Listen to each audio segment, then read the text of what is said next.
সাবিহা বেগম বিছানায় হেলান দিয়ে বসেছিলেন। ওনার সামনে তখন দামি ফলের ঝুড়ি আর সেবিকাদের ভিড়। তানহাকে দেখে তিনি একটু কুঁকড়ে গেলেন, কারণ তিনি জানেন এই নারীর ইশারাতেই তার ছেলের জীবন ওলটপালট হয়েছে। তানহা খুব ধীর পাশ এগিয়ে এসে সাবিহা বেগমের পায়ের কাছে বসলেন, যেন তিনি খুব বাধ্য এক পুত্রবধূ। মা, এখন শরীরটা কেমন লাগছে আপনার? কোনো কিছুর কি অসুবিধা হচ্ছে এখানে? রুদ্র তো এখন অফিসের কাছে খুব ব্যস্ত মা। আপনার চিকিৎসার জন্য ও দিনরাত এক করে দিচ্ছে। ও খুব লক্ষ্মী ছেলে, আমার সব কথা খুব মন দিয়ে শোনে। আমাদের বিয়ের পরও তো ও এই বিশাল সাম্রাজ্যের দায়িত্ব নিয়েছে। মা, আমি তো সাধারণ মানুষ, এইসব রাজপ্রাসাদ আর ক্ষমতা আমি বুঝি না। শুধু জানি আমার ছেলেটা খুব সৎ। ও খুশি তো তোমার সাথে? ওর চোখে আমি কাল কষ্ট দেখেছি। তানহা সাবিহা বেগমের হাতটা নিজের হাতের মুঠোয় নিলেন। ওনার আঙুলগুলো সাবিহা বেগমের হাতে বুলিয়ে দিলেও ওনার মনে তখন বিষের খেলা। তানহা জানেন রুদ্রের মাই হলো সেই চাবিকাঠি যা দিয়ে রুদ্রকে বশ করা যাবে। তিনি ওনার গলার স্বরকে যতটা সম্ভব নরম আর বিষণ্ণ করে তুললেন। মা, রুদ্র হয়তো একটু গম্ভীর, কিন্তু আমাদের মধ্যে অনেক ভালোবাসা। তবে জানেন তো, ওর মাঝে মাঝে খুব জেদ চেপে যায়। কাল রাতেও ও খুব জেদ করছিল। আমি চাই না ওর এই জেদের জন্য আবার কোনো বিপদ হোক। আপনি যদি ওকে একটু বুঝিয়ে বলেন, তবে আমাদের সংসারটা খুব সুখের হবে। রুদ্র তো কোনোদিন অন্যায় জেদ করে না মা। ও কি তোমার কোনো অমর্যাদা করেছে? না মা, তা নয়। আসলে রুদ্র বুঝতে পারছে না যে ওনার এই একগুঁয়েমি ওনার আর আপনার উভয়ের জন্যই খারাপ হতে পারে। আমি তো চাই ও রাজার মতো থাকুক, কিন্তু ও যদি আমার কথা না শুনে, তবে আমার বাবা হয়তো আবার রেগে যাবেন। আর বাবা রেগে গেলে কি হতে পারে তা তো আপনি জানেনই। সাবিহা বেগমের মুখটা ফ্যাকাশে হয়ে গেল। তিনি বুঝতে পারলেন তানহা ওনাকে পরোক্ষভাবে হুমকি দিচ্ছেন। তানহার এই মিষ্টি কথার আড়ালে যে কতটা ধারালো ছুরি লুকিয়ে আছে তা বুঝতে ওনার বাকি রইল না। তিনি কাঁপা কাঁপা হাতে তানহার হাতটা ধরলেন। মা, আমার ছেলেকে তুমি আর বিপদে ফেলো না। ও হয়তো তোমাকে কখনো চিনতে পারেনি। আমি ওকে বুঝিয়ে বলবো, ও যেন তোমার অবাধ্য না হয়। শুধু তোমরা শান্তিতে থাকো। আমি তো সেটাই চাই মা। আপনি শুধু ওকে মনে করিয়ে দিবেন যে ওর প্রতিটি ভুলের মাসুল আপনাকে আর ওকে একসাথে দিতে হবে। ভালো থাকবেন মা, আমি এখন আসি। তানহা ঘর থেকে বেরিয়ে যেতেই সাবিহা বেগম ডুকরে কেঁদে উঠলেন। তিনি বুঝতে পারছেন ওনার ছেলে এক সোনার খাঁচায় বন্দী হয়েছে, যেখানে প্রতি পদক্ষেপে মৃত্যুর হাতছানি। অন্যদিকে তানহা করিডোর দিয়ে হাঁটার সময় নিজের মনেই হাসছিলেন। তিনি জানতেন রুদ্রের মা যখন রুদ্রকে অনুরোধ করবেন ওনার বশ্যতা স্বীকার করতে, তখন রুদ্রের আর পালানোর কোনো পথ থাকবে না। এবার দেখা যাক রুদ্র, মায়ের চোখের জলের সামনে তোমার এই আত্মসম্মান কতক্ষণ টিকে থাকে। সকালের রোদ জানালার পর্দা ভেদ করে ঘরে আসলেও রুদ্রের কাছে দিনটা একরাশ অন্ধকার নিয়ে হাজির হয়েছে। রাতে সোফায় শুয়ে ওর হাড়গুলো ব্যথায় টনটন করছে, কিন্তু মনের জ্বালা তার চেয়েও বেশি। সাবিহা বেগমের ঘরের সামনে গিয়ে রুদ্র দেখল ওর মা জানালার দিকে তাকিয়ে একা একা কাঁদছেন। রুদ্রকে দরজায় দেখেই তিনি তড়িঘড়ি করে চোখের জল মুছে ফেলার চেষ্টা করলেন, কিন্তু রুদ্রের তীক্ষ্ণ নজর এড়ালো না। ও ধীর পায়ে এগিয়ে গিয়ে মায়ের পাশে বসল। রুদ্র, তুই এসেছিস বাবা? কাল রাতে ঘুম হয়েছে তো তোর? ঘরটা তো অনেক বড়, তোর কি একা একা ভয় করেছিল?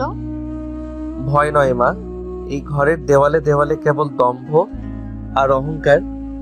কিন্তু তুমি কাঁদছিলে কেন মা? তানহা কি এখানে এসেছিল? ও কি তোমাকে কিছু বলেছে?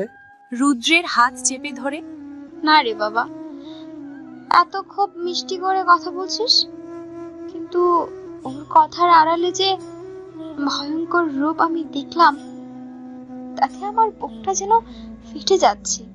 রুদ্র, তুই কি ওই মেয়েটার কাছে নিজেকে বিক্রি করে দিয়েছিস বাবা? মা, তুমি এসব কি বলছো? আমি যা করেছি তোমার চিকিৎসার জন্য, আমাদের বাঁচার জন্য। না রুদ্র, ওই কাঁচা তো মরণের চেয়েও খারাপ। তানহা আমাকে বুঝিয়ে দিয়ে গেছে, তুই যদি ওর অবাধ্য হস তবে ও আমাদের আবার রাস্তায় নামিয়ে দেবে। তুই কেন এই বিষাক্ত জালে পা দিলি বাবা? আমরা না হয় চিকিৎসা হতো না, আমি না হয় মরেই যেতাম, তবুও তো তুই মাথা উঁচু করে থাকতে পারতিস। মায়ের কোলে মাথা রেখে তুমি ছাড়া আমার কে আছে বলো? তোমার জন্য আমি নরকে যেতেও রাজি। তানহা ভাবছে ও আমাকে কিনে নিয়েছে, কিন্তু ও জানে না আমি ওর প্রতিটি চালের জবাব দেওয়ার জন্য তৈরি হচ্ছি। তুমি শুধু ভেঙে পড়ো না মা। তুই পারবি তো রুদ্র? ওই মেয়েটাকে পেছনে ওর বাবা আর অঢেল ক্ষমতা, ওরা আমাদের মতো মানুষকে পিষে মারতে একবারও ভাবে না।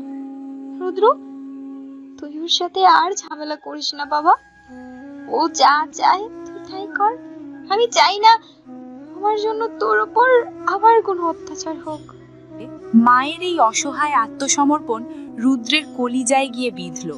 ও অনুভব করলো তানহা কেবল ওকেই নয়, ওর মাকেও এক অদৃশ্য শেকলে বেঁধে ফেলেছে। রুদ্রের মা এখন মৃত্যু ভয় নয়, ছেলের ওপর হতে যাওয়া লাঞ্ছনার ভয়ে কুঁকড়ে আছেন। রুদ্রের চোয়াল শক্ত হয়ে উঠল। ও বুঝতে পারল তানহার বিরুদ্ধে জিততে হলে ওকে এখন তলোয়ার নয়, বরং ধূর্ততার ঢাল ব্যবহার করতে হবে। মা, তুমি শুধু নিজের শরীরের দিকে খেয়াল রাখো, আমাকে নিয়ে চিন্তা করো না। তানহা চৌধুরীকে আমি এমন এক পাঠ দেব যা ও কোনোদিন ভুলবে না। ও ভেবেছে মায়ের মমতা দিয়ে আমাকে ব্ল্যাকমেইল করবে, এবার আমি ওই মমতাকে আমার শক্তিতে রূপান্তর করব। সাবধানে থাকিস রুদ্র। শয়তান যখন হাসি মুখে কথা বলে তখন বুঝতে হবে সে ভিতরে ভিতরে বিষ সাজাচ্ছে। তানহা মেয়েটা বড় ভয়ঙ্কর। রুদ্র উঠে দাঁড়ালো। ওর চোখে এখন আর জল নেই, আছে এক অটল সংকল্প। ও বুঝতে পেরেছে তানহার এই সাম্রাজ্য যতটা বাইরে থেকে চকচকে, ভেতর থেকে ততটাই ঠুনকো। ও ঘর থেকে বেরোনোর সময় দেখলো করিডরের এক প্রান্তে তানহা দাঁড়িয়ে ওদের কথোপকথন শোনার চেষ্টা করছে। রুদ্র সেদিকে তাকিয়ে এক ম্লান হাসি হাসলো, যে হাসি দেখে তানহা মুহূর্তের জন্য থমকে গেলেন। অফিসে পা রাখতেই রুদ্র অনুভব করলো পরিবেশটা একদম বদলে গেছে। ও এখন আর সাধারণ ক্রিয়েটিভ হেড নয়, ও এখন এই কোম্পানির সিইও তানহা চৌধুরীর স্বামী। অফিসের কালিগরা ওকে দেখে কুশল বিনিময় করলেও ওদের চোখের কোণে এক বিচিত্র টিপ্পনি আর কৌতুক স্পষ্ট। রুদ্র নিজেকে সবার থেকে গুটিয়ে নিয়ে নিজের ডেস্কে বসে ফাইলের ওপর মন দেওয়ার চেষ্টা করছিল। ও চাইল না তানহার সাথে অফিসের পরিবেশে কোনো ব্যক্তিগত আলাপ করতে, কিন্তু রুদ্রর এই দূরত্ব বজায় রাখা তানহার একদমই সহ্য হচ্ছিল না। তিনি নিজের কেবিনের বিশাল কাচের জানলা দিয়ে দেখছিলেন রুদ্র কিভাবে ওকে এড়িয়ে চলছে। তানহা ওনার ইন্টারকমে একটা বোতাম টিপলেন, রুদ্রর ডেস্কের ফোনটা বেজে উঠল। রুদ্র, এখনই আমার কেবিনে এসো, কিছু ইম্পর্টেন্ট ডিসকাশন বাকি আছে। ম্যাম, আমি একটা প্রেজেন্টেশন নিয়ে ব্যস্ত আছি, শেষ করে কি আসতে পারি? এটা অনুরোধ নয় রুদ্র, অর্ডার। আমি অফিসের বস আর তুমি আমার এমপ্লয়ি। ঠিক 2 মিনিটের মধ্যে তোমাকে এখানে দেখতে চাই। রুদ্র একটা দীর্ঘশ্বাস ফেলে সিট থেকে উঠল। ও জানতো এই ডাক কাজের জন্য নয়, বরং ওকে অপমান করার বা নিজের কবজায় রাখার একটা নতুন ফন্দি। ও যখন তানহার কেবিনে ঢুকলো, দেখলো তানহা ওনার চেয়ারে বেশ আয়েশ করে বসে আছেন। ওনার সামনে রাখা একটা ফাইল, কিন্তু ওনার নজর দরজার দিকে। রুদ্র ঢুকতেই তানহার রিমোট দিয়ে কেবিনের দরজাটা লক করে দিলেন এবং জানলার পর্দাগুলো নামিয়ে দিলেন। ঘরের ভেতর এক মুহূর্তেই এক নিবিড় আর দম বন্ধ করা পরিস্থিতির সৃষ্টি হলো। অফিসের সবার সামনে নিজেকে খুব একা আর গম্ভীর দেখানোর চেষ্টা করছো রুদ্র। ভুলে যেও না, তুমি এখন এই কোম্পানির সিইও এর জামাই। ডেস্কে বসে কাজ করা তোমার মানায় না। আমি এখানে কাজ করতে এসেছি তানহা। কাল রাতের চুক্তিতে কোথাও লেখা ছিল না যে আমাকে অফিসের ডেস্কে বসে থাকা ছেড়ে আপনার কেবিনে সময় কাটাতে হবে। উঠে দাঁড়িয়ে রুদ্রের দিকে এগিয়ে এসে, চুক্তিতে লেখা ছিল তুমি আমার সব ইচ্ছে পূরণ করবে, আর এখন আমার ইচ্ছে হলো তুমি আমার এই টেবিলের উল্টো দিকে নয়, আমার একদম পাশে এসে বসবে।